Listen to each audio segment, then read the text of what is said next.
There's no arguing it. Towson University's debate team wins, claiming an historic win.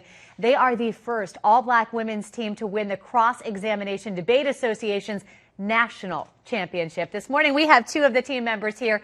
We have Amina Ruffin and Corey Johnson, both here to talk about the major victory. Ladies, way to go. Congratulations. Thank you. You've made so many people proud in this area. Now we want to pick your brain a little bit as we admire your huge trophy, by the way. That's ridiculous. But I'm going to ask you first. We'll start with you, Amina. What was the topic, first of all? The topic was restricting presidential war powers authority. They say the nigga's always already queer. That's exactly the point. It means that the impact is not, that is an impact turn to the that it is a case turn to the affirmative, because we are saying that queer bodies are not able to survive. That it necessarily means that the body of the nigga is not able to survive.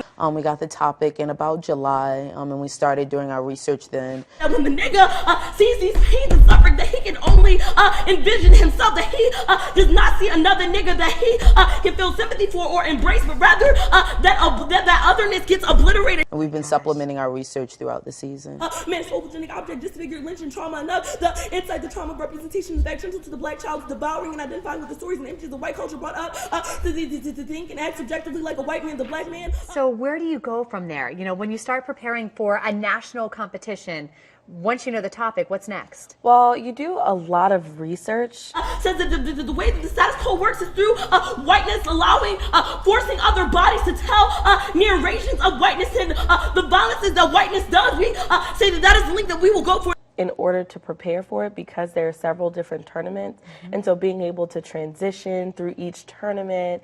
Capture separate from exposure to cultural representation of the white world, the cultural move, the white world sense of the child eye zone, and able to respond to opponents' arguments. On sexual trauma as a way of grounding its racist cultural fantasy, the cultural trafficking images of the black man's phobogenic object. So just a lot of preparation. Disfigured, lynching, trauma enough. The insight, the trauma representation is back central to the black child, devouring and identifying with the stories and images of the white culture. Reading of articles and books. And they only recreate what it means to be an authentic nigga, because we are not allowed to read certain things or speak in a certain way, because we are seen as not truly speaking to niggas. But it is a question of who even wrote this shit. All that good stuff. Was there anything that threw you off during the competition? You know, something that someone else said, another team, that made you go, ain't it crazy that 2 days ago I almost went to jail and I'm here right now?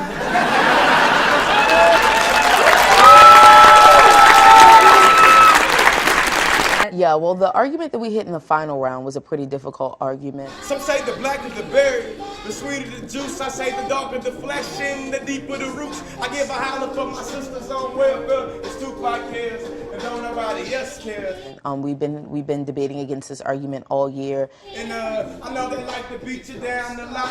When you come around the block, brothers clown a lot. But please don't cry, dry your eyes, never let up. Forgive, but don't forget, girl, to keep your head up. And kind of testing out different strategies against it. Who encounters himself as a phobic object within the white culture, encounters the dereliction of his own self-representation through that culture. Dereliction is one. Our final round strategy proved to be pretty successful. Now, because whiteness is able to continually operationalize, we are able to be known in this space, known as the damaged little black girl. But yeah, it was a very unique argument from the University of Oklahoma. Niggas are always in oppositions to governments. War power should not be used against niggas. at what point did you think we got this? Before death is eternity, after death is eternity, there is no death, there's only eternity. And I ride the wings of eternity like, yeah, yeah, yeah. She clack, clack. But see, my flight doesn't go undisturbed because time makes dreams deferred. And on my time to turn my days to daymares, my nightmares to turn my past. She clack, clack.